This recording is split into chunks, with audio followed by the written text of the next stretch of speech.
Kpir had no weapon. He started chasing down a terrorist with a knife. Please welcome to the stage and stand and join me in thanking one very special hero who risked his life to stop a terrorist wielding a knife with his bare hands. Please welcome Kpir Yצחקי. Becoming brave is not about eliminating your fear.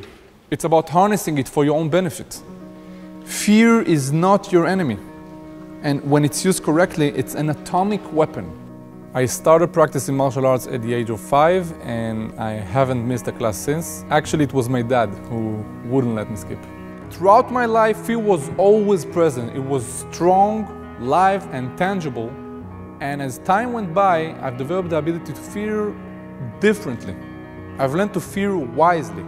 It's a constant fear of losing, multiple injuries, constant thoughts of quitting, but eventually at the age of 17, I became Israel's national karate champion. Absurdly, this success put me in a very complicated dilemma between living a promising, prestigious career in martial arts to serving my country and risking my life on a daily basis by enlisting in the Israeli Special Forces.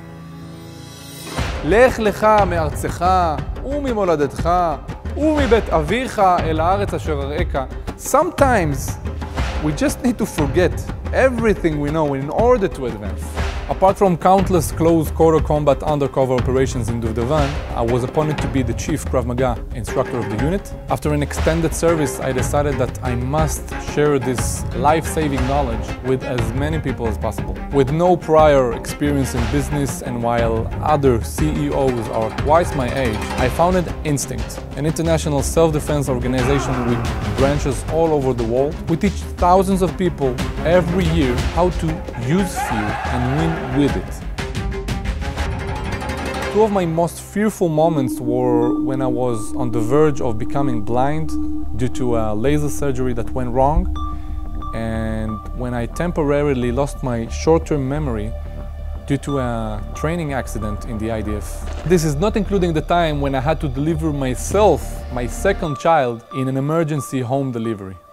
שלום לכפיר יצחקי, שבזכותך נערה אחרת, ניצלה. It's 2 a.m. at night, I'm half asleep in bed, and I hear a girl screaming outside of my window, "Stop! You're hurting me! Leave me alone!" And I immediately jumped out of bed and ran outside. While I was chasing him, I began planning my next move, but I just couldn't disregard the fact that I was chasing a rapist in my underwear.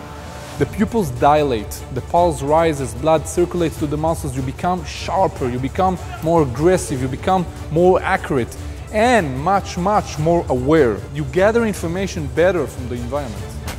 The moment I yelled at him, he began running, but I just couldn't let him get away with it. I just had to bring him to justice. 2 years later, I see and hear a mass of people running for their lives as there was a terrorist on a rampage with a knife. And I immediately began running against the crowd, and I spotted him as he was stabbing an elderly lady in her back, and I had a split second to decide against my emotions basically that the right thing to do would be to leap over her and stop the terrorist. People try to find breakthroughs when they're all comfy and relaxed, but breakthroughs mostly happen when fear is present. So sometimes we need to make a rational decision of running into a storm and finding the solutions as we go. Fear is not a system error. So why would we want to fight it? Why would we want to overcome it? The problem is the art of reaction to fear. And fortunately, that art can be learned. After that, the media was all over me, but I refused to be interviewed until an Israeli minister asked me to share the truth of what really happened that day. So at first I gave a short interview with a blurred identity. From that moment on, it was like a wildfire all over the world. Kpir Yצחקי was the lead combat instructor in the Israeli Defense Forces. He's in Chicago to provide this training. More and more companies and organizations began inviting me to speak about using fear. With this very thought in mind, I crafted my keynote.